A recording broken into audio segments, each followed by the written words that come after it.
नमस्कार, मैं डॉक्टर राकेश पाठक। केंद्रीय रक्षा मंत्री राजनाथ सिंह ने कहा है कि विनायक दामोदर सावरकर ने महात्मा गांधी के कहने से दया याचिका लगाई थी, मर्सी पिटीशन गांधी जी के कहने से लगाई थी। वे ये साबित करना चाहते हैं कि सावरकर ने अपनी मर्जी से अंग्रेजों से कोई गुहार नहीं लगाई, कोई फरियाद नहीं की, बल्कि मोहनदास करमचंद गांधी के कहने से उन्होंने वे सारे माफीनामे लिखे थे। इसकी पड़ताल करें इससे पहले सुन लीजिए शब्द से राजनाथ सिंह ने क्या कहा। और सावरकर के खिलाफ झूठ फैलाया गया।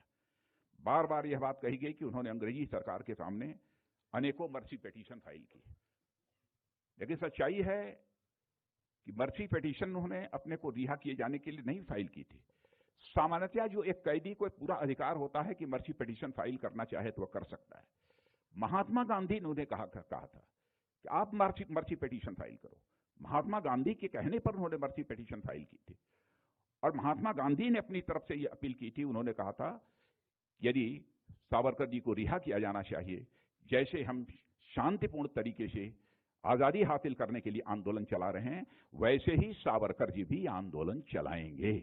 यह बात महात्मा गांधी जी ने कही थी, लेकिन उनको बदनाम करने के लिए इस प्रकार की कोशिश की जाती है कि मर्सी पिटीशन फाइल की थी, उन्होंने क्षमा याचना मांगी थी, अपनी रिहाई की बात कही थी।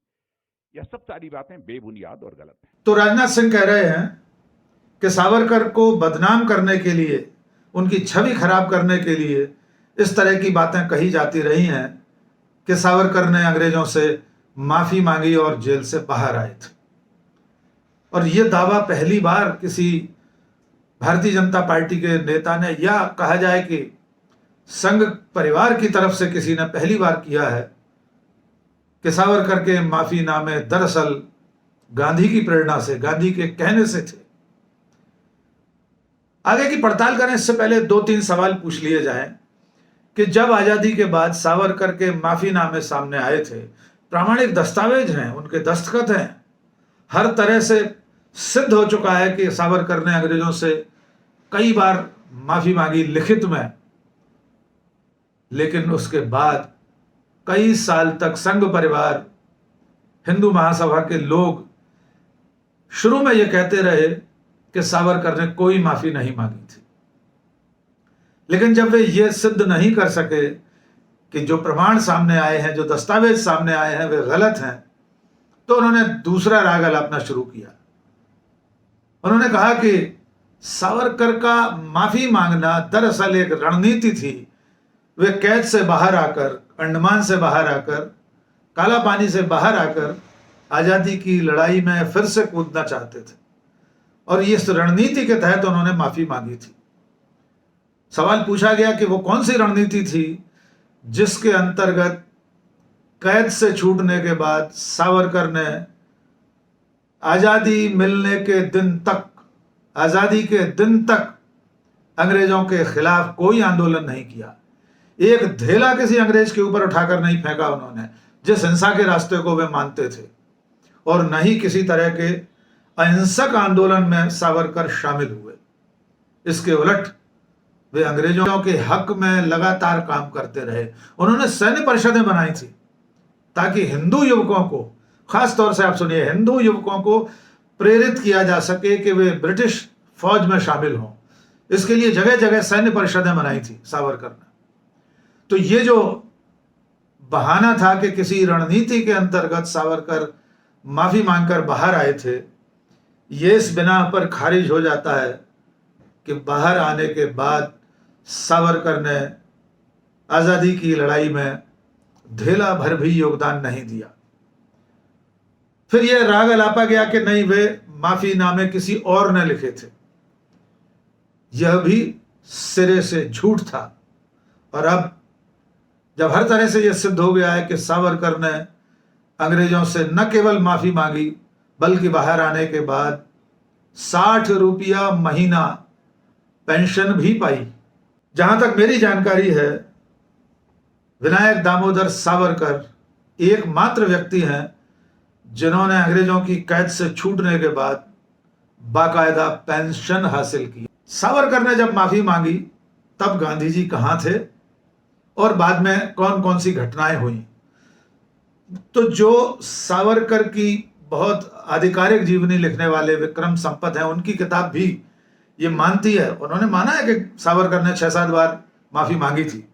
उनकी किताब के मुताबिक सावरकर ने गवर्नर जनरल की काउंसिल के होम मेंबर रेगिनाल्ड क्रेडॉक, जो अंडमान के दौरे पर आए हुए थे उस वक्त, उन्हें एक चिट्ठी सौंपी थी जो दया याचिका के रूप में थी।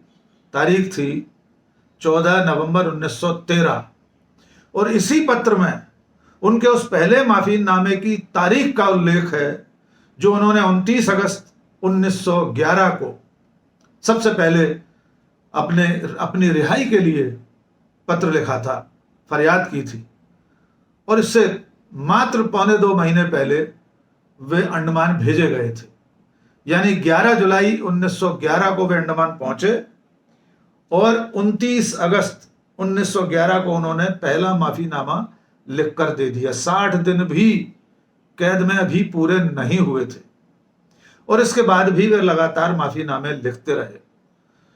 ये वाला माफीनामा तो उन्होंने अपने हाथ से सौंपा था इस अंग्रेज अफसर को और इसके सारे प्रमाण मौजूद हैं।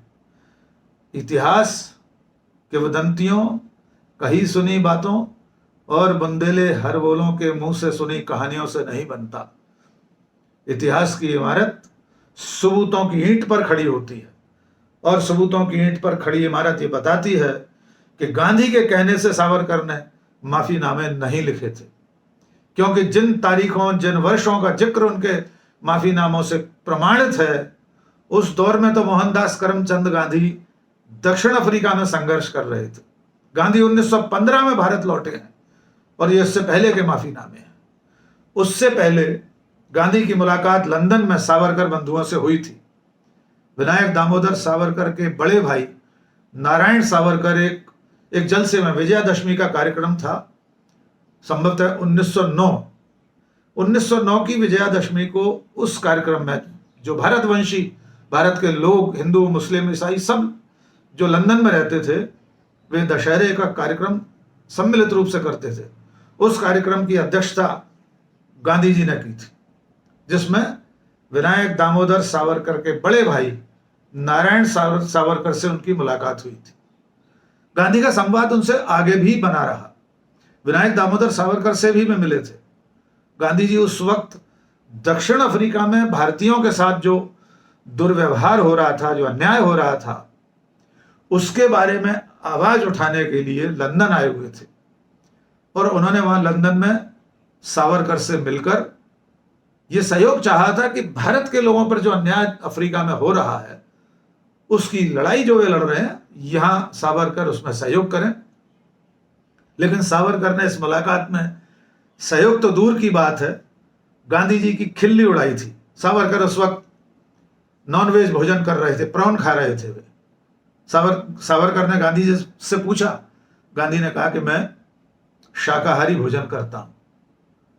सावरकर ने गांधी जी की खिल्ली उड़ाई थी इस बात के लिए और गांधी उस दिन बिना कुछ खाए पिए सावरकर के निवास से वापस आ गए थे। अब एक सवाल उठता है, एक गांधी जी की अपील का जिक्र बार बार होता है कि गांधी जी ने सावरकर की रिहाई के लिए कोई अपील की थी।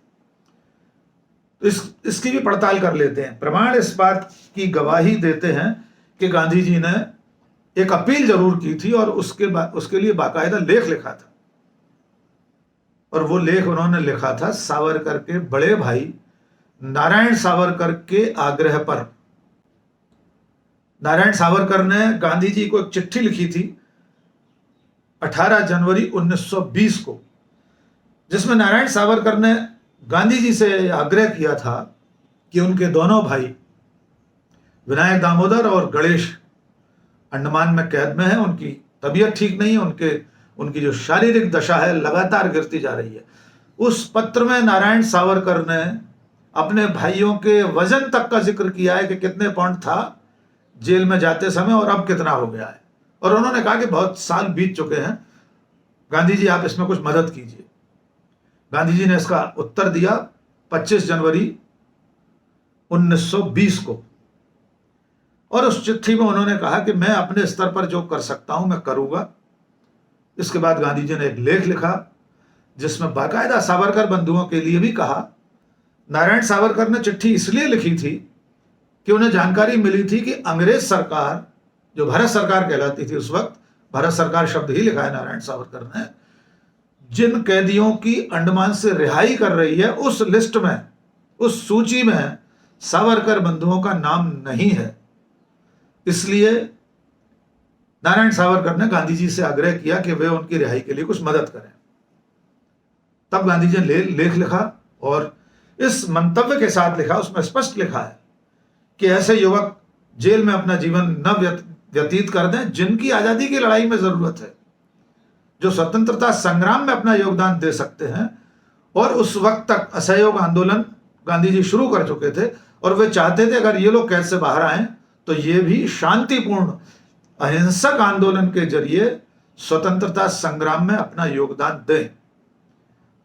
गांधी जी के इस लेख को, इस अपील को ही अगर ये माना जाए कि गांधी जी ने उनकी रिहाई के लिए कोई प्रयास किया था, तब भी इसकी तारीख और सन है 1920 और विनायक दामोदर सावरकर माफीनामे लिखना शुरू कर चुके थे 1911 में।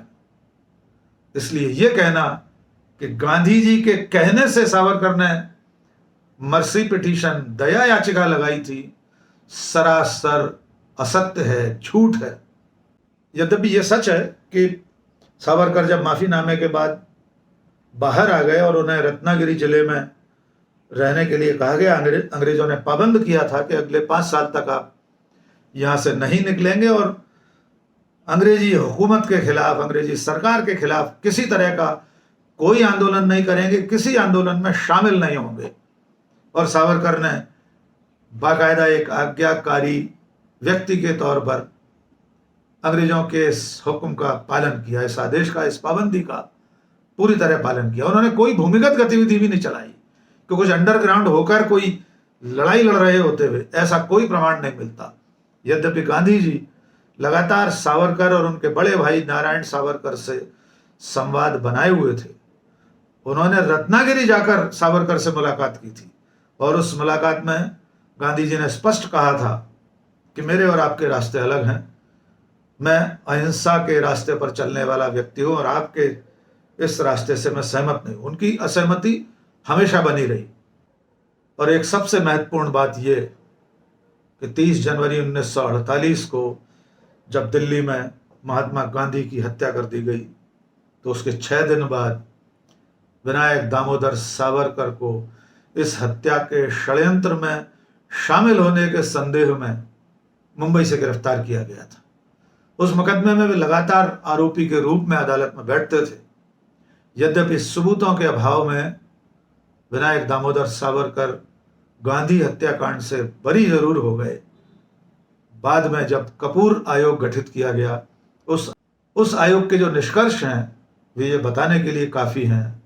आयोग ने ये माना है कि महात्मा गांधी की हत्या में विनायक दामोदर सावरकर षड्यंत्रकारी के रूप में, षड्यंत्रकर्ता के रूप में शामिल थे। फिलहाल रक्षा मंत्री राजनाथ सिंह का यह बयान कि विनायक दामोदर सावरकर ने गांधी जी के कहने से दया याचिका लगाई थी, सरासर झूठ है, असत्य है, मिथ्या है, अप्रामाणिक है। आज बस इतना ही। बहुत बहुत शुक्रिया। जय हिंद।